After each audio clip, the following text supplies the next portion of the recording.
Hello, everybody. Welcome back. It is Sunday at 12 o'clock Eastern, and if you've been drinking, this is the best cure to a hangover.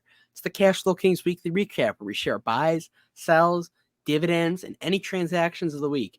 And if you guys haven't already, before you tune into this, or even after, if you're feeling lucky right now, go watch the live. We talked all about the recent events from this week. All of the drama with MPW and Walgreens cutting their dividend.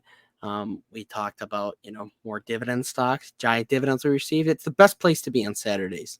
So definitely go check that out. But Fiscal, would you like to, you're the main man. You're the reason the viewership came in this week. People were curious about what you were doing. So why don't you start off the transactions this week? So, first off, I routinely sell cash secured puts on stocks and was assigned 100 shares of MPW at the $5 strike, which didn't seem so bad until, but we'll get to that later. We also had a cash secured put I sold on Walgreens at $21.50 expire out of the money, so I just kept the cash from that. Nice. It was free money, basically. I got the big old $15 worth of dividends from 300 shares of Paramount. It's a lot of money. It's a lot of money right there. It is. I can almost get a full order of Cane's chicken fingers for that. You do a lot with that. Yeah. HPQ, $55.12. I will say that's not bad. It's adding up. Yeah. The dividend snowball, as the kids say. It is the dividend snowball. I could go to Target and buy a bunch of frivolous crap for that money. Now, please. I also this is one you guys have never seen from me before. Okay, Bank of America. I opened up a covered call expiring a year from now at the $42 strike price. Collected $129.34 in premium after fees for that. What does this mean? It means if a year from now the price is above $42, I will sell my Bank of America shares at $42. My cost basis is around $34, so I left a little over around 20% upside for me in the price appreciation.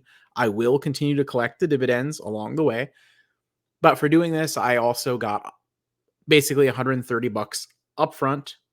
That's basically free money. Now, if they the risk here is if they were to go to like $50, I'm leaving that $8 from 42 to 50 on the table. But do we think Bank of America is going to go from $34 to $50 over the course of the year? Whatever your little heart desires, whatever you think. I'm a little dubious as to if that'll happen, so I wanted to take the money now because, as they say, it's my money and I need it now.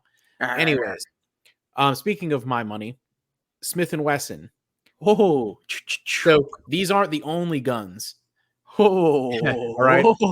Smith & Wesson just paid $48 on my 400 shares in this account. And of course, to end the week off for my birthday, I got a little birthday present for myself. Another 100 shares of MPW at $349.36 for the 100 shares to start to average down a little bit at these new low prices. It's like the rollbacks at Walmart.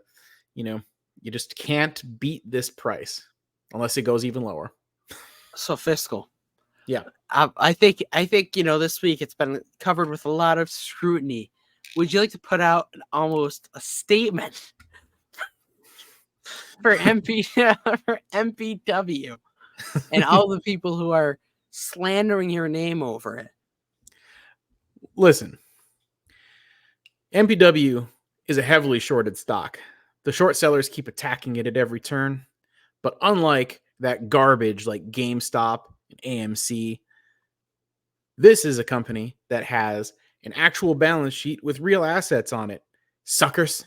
So be prepared for some pain if you're short selling this. All right. What a statement. What a statement with the new shades. All right. To start off this week, I'll start off with the boring stuff. I'll start off. We got a mighty dividend from Pepsi, which I reinvested, $2.69. Free money. I'll take it. I reinvested that back. Pepsi's kind of a weird position in the portfolio. If you want to start an infinite money loop, you should go buy a bottle of Pepsi with that. Oh, it's full circle here on the channel.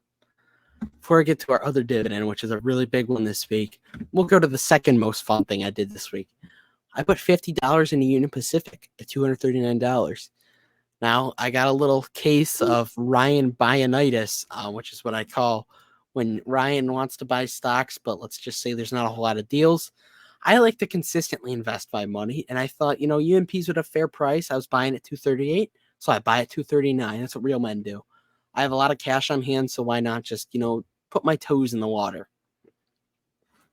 And lastly, I previewed on last week's weekly recap. I was set to get a big, giant dividend this month, and I did. I want to thank all my boys in Vegas. I got $13.35 from Vici Properties, which I reinvested back to get almost half a share back into Vici. Very happy with that. They say you can't get anything for $13 anymore, but that's just not true. That's just fake news. Inflation's fake news, guys. It is. It ended right here on the Cash Flow Kings. So, January is kind of a slower month. Obviously, we're going to both have our Altria dividends coming up, so I'm excited about that. Speaking of big dividends. Yeah, we're looking forward to that. Reinvest back into it. Earnings this week, it's the kickoff of, the gauntlet for the next few weeks, and I'm looking forward to it personally.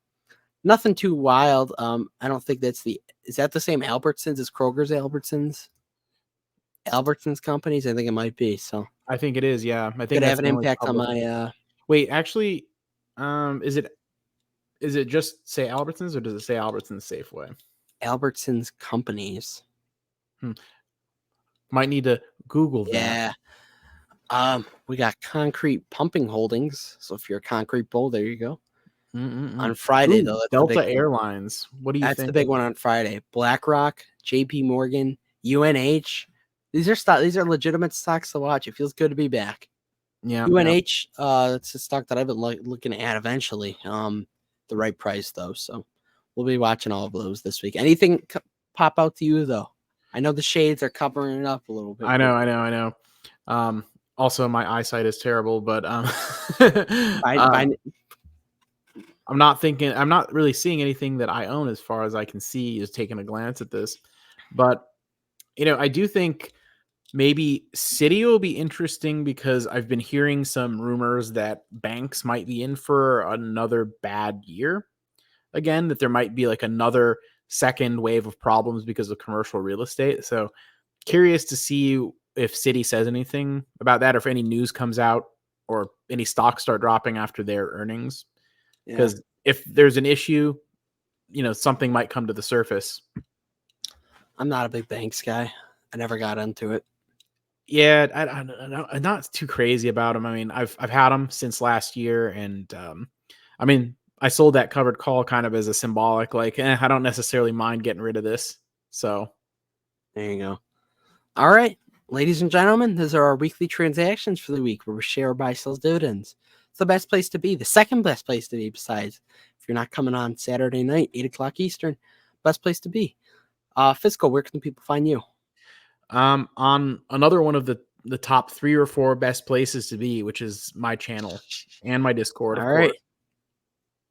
Check out the merch, the Do Dividend Stocks Not Drugs merchandise, the best looking merchandise, the best tank tops in town.